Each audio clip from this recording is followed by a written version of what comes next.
What's something you wish you started doing earlier in life? Taking my health more seriously. Specifically quitting smoking and making it stick. I'm now 5 years nicotine free, but that's after 33 years of smoking. At least you were able to. That shit is hard. So great job. Best choice I ever made. For sure. Definitely one of the best choices I ever made too.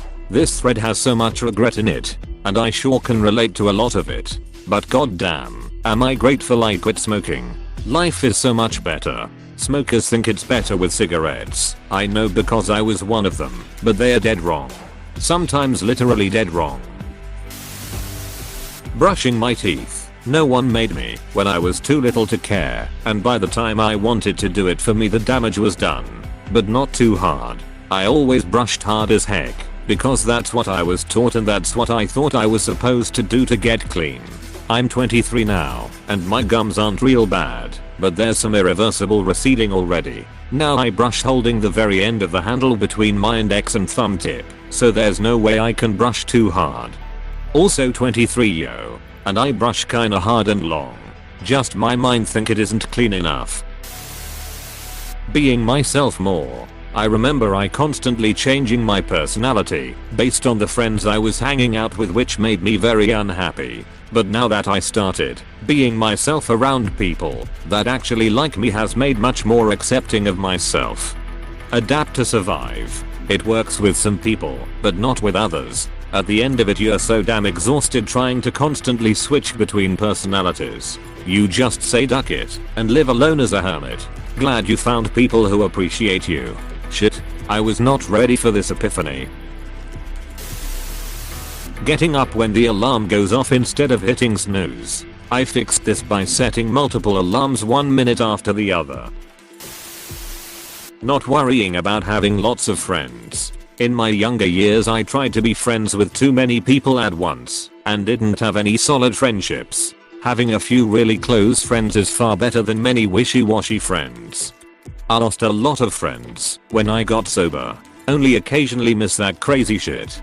Thought I was the only one. I've only got one friend left from my addict days. She never became addicted to anything and respects that I did and that I don't want that shit around me anymore. I tried to keep friendships with many of those people, but everyone else tried to invite me to drug parties or just casually pulled out some of my preferred substances while we were chilling together. Offered me some. I guess they thought it was polite and made me lose all respect for them. I'm happy to be sober, but it sucks that I have only one friend who knows me from before I was 22 and I got my act together.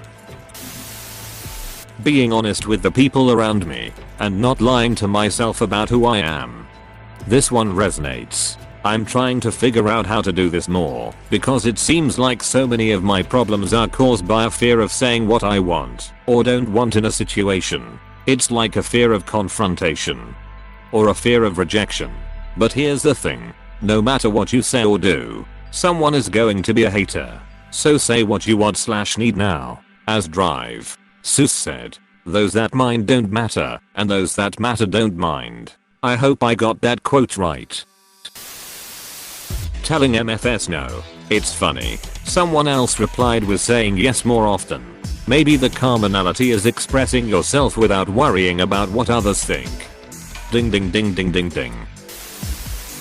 Getting up early and just doing what needs to be done in a day instead of putting it off forever. Update. I've been how I do this, or how I got started. Honestly, I got started by getting up early for work. Slowly it became my new norm to get up at 7 AM on my days off. The getting things done part was trickier. I guess I started by doing small things like cleaning or doing errands right away. Like if I was washing clothes, I wouldn't let them sit in the dryer. I would take them out right away and hang them up. Eventually it just became a routine and part of my life.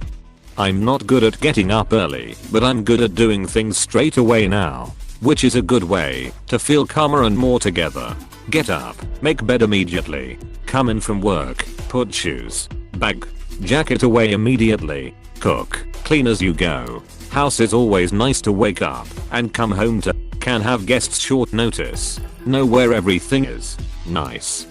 Cooking and cleaning as you go is pretty much the only way to do any semi-ambitious cooking project. If you just let dirty stuff accumulate, not only do you quickly run out of tools, mixing bowls, etc., but you also run out of available workspace. I guess this can be avoided if you own a massive kitchen with lots of counter space and lots of kitchen supplies. But most of us don't. So if you want to cook, like really cook, you have to start cleaning right away too.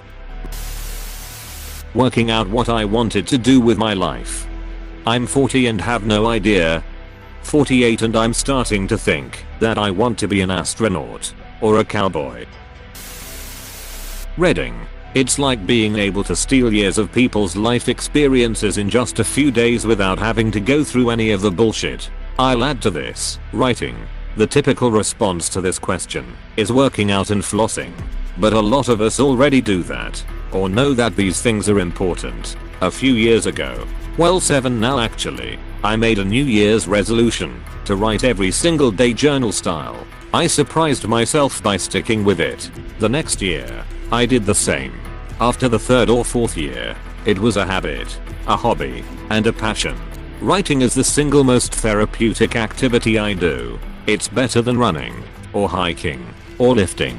To put your problems on a document marginalizes them. It makes almost every problem immediately more manageable.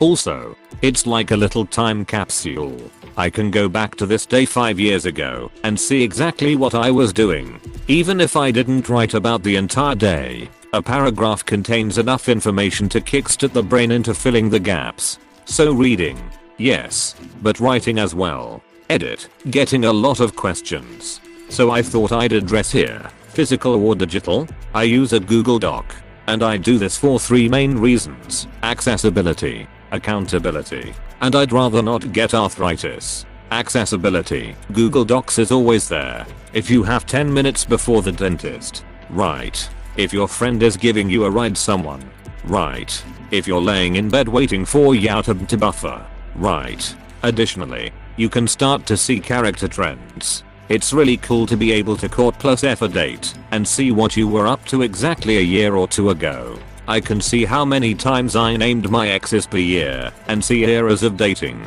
At least that's what I call it. There are tons of other stuff that's fun to look into as well. For example, how many times I've said love through the years. These might sound silly, but it's interesting having a quantifier for happiness. Accountability. I cherish my time event log, diary, journal, whatever you call it. It's thousands and thousands of pages of personal thoughts. If I lost it, I'd be upset, to say the least. Google Docs are sure that it'll be around. I also have saved copies elsewhere. Avoiding arthritis. There's no denying that physically writing a journal is timeless, classy, and even sexy. When I first started, I was only writing a few lines, and it wouldn't have been an issue. But I'm averaging 300 to 600 words a night, and I know for a fact that if it were by hand, I'd burn out around 200. How I structure my doc, since Google Docs can get quickly bogged down. I have a daily doc, a yearly doc, and a master document. At the end of each month, I copy my daily doc into my yearly doc, and again at the end of every year into my master document. I keep a copy of each yearly doc because the master doc is so huge it just doesn't load anymore. How I structure individual entries: August 11th, 2020, entry number 1234, left square bracket right. Feelings here. My life isn't exciting enough to write daily. Yes, it is. Look, at the end of the day, you are the main character in your story. If you don't think you have enough to fill 1 paragraph each day of your actions, thoughts, emotions, well, maybe that's a wake-up call. But I've written pages about days where I just sit in and play video games all day. I write about my top 10 video games and why. My favorite characters, why that might be, who I'm playing with, strategies to not get ganked by a roaming Yasuo. There's plenty to write about even if you think you do nothing. That's obviously just one example, but writing daily has led to other mini projects. I now keep a log of quotes my friends say that make me laugh. I have a very detailed bucket list that I keep updating. I keep a weekly goal list. I have several top 10 lists. So whenever someone asks what are your favorite books, I have a legitimate thought out reason list, which in my opinion makes for a much more interesting response than I don't know. My daily writing has grown as I have over the years.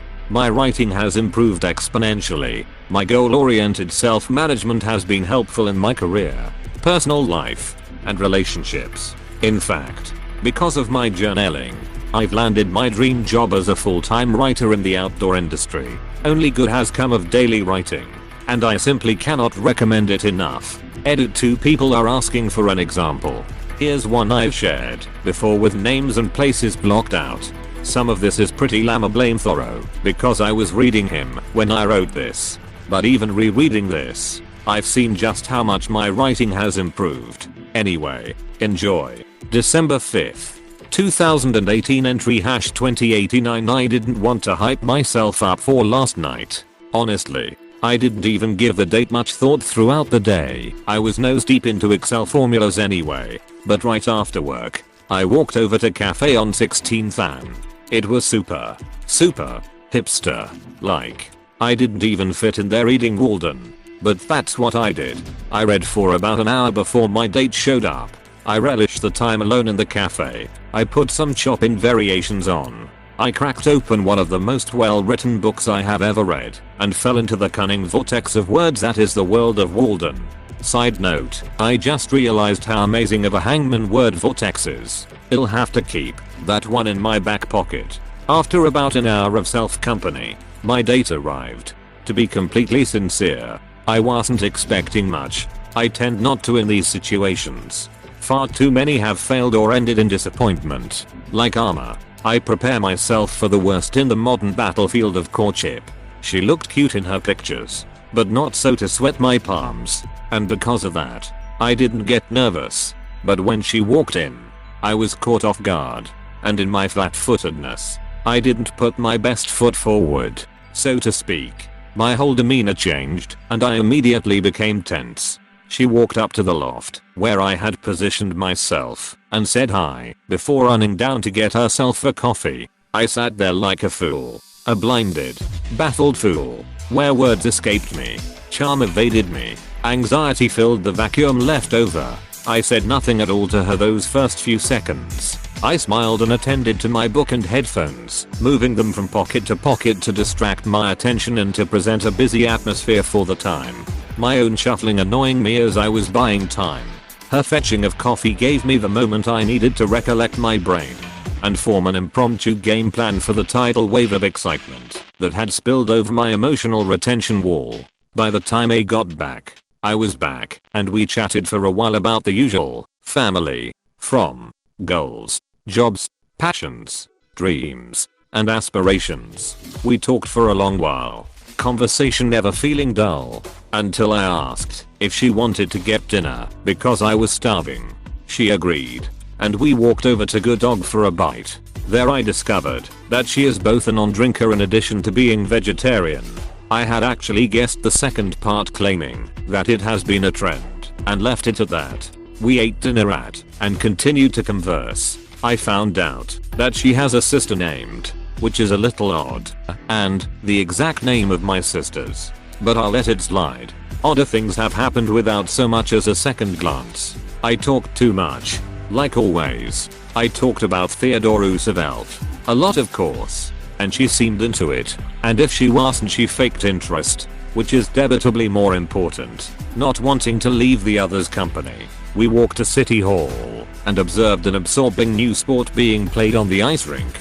It was a mix of field hockey and soccer. I had never seen anything like it. All I know is that I wanted to play. We then walked to the big tree and lolled in its Christmas charm and spirit while marinating in festive music. I wanted to kiss her. The time and tenor were perfect, but I wasn't quite getting those vibes from her, and there was no alcohol assisting my courage, so I'll let it be, something I may come to regret. We called it a night soon after that and made plans to meet again. And soon. I think we are doing something on Sunday and before then. Even if we have time. Is she great? No evidence was submitted to believe otherwise. Maybe a new era is on the horizon. Maybe not. But I like the prospect. And I like the trend I have been seeing in Philadelphia so far. I feel alive here, and I felt alive last night. I took the train home and reopened my investigations into Walden. The night had gone well. Great in fact. And I was riding the endorphins. A welcomed pick-me-up after the news on Friday about my job. Today at the office has been a bit of a haze. It is difficult knowing that I'm not going to be here in 2 weeks to be interested in any projects. Most projects are wrapping up for the end of the year, and everything else is mostly long term, meaning I'll have little to no impact. I did have a nice conversation with Elle today. She's been kind to me since the start, and she said that she'll talk to see about my future. Otherwise, I have been mostly working on the Columbia project. I've put some effort into this one for 2 reasons. Firstly, knowing how to use Excel and the formulas is personally beneficial. Secondly, if Columbia does use what I make them, how cool would that be? I have to mention Thoreau. I have been non-stop reading him since I picked up Walden a few weeks ago. My goodness, what beautiful prose. Even if the intent and meaning behind the words are lost on me, the art of the sentences themselves are enough to satisfy. I know Thoreau is a young man's philosopher, but how I resonate with the work. I wish I had read this years ago. Comparing yourself and one's work to what lays on the nightstand is impossible to abstain from. I would have better written my words had I had the experience of knowing Thoreau's. TL. Dr. Reading is good, but writing is worth its weight in gold. Journal writing since I was 18. Pushing 60 years old now. Tried quitting multiple times but just can't. That bookcase full of notebooks was like a millstone around my neck. Finally burned them all a couple years back. No regrets. Still write daily and burn the journals as I finish them now. Live it up. Write it down. Hey, thanks for watching, and don't forget to subscribe.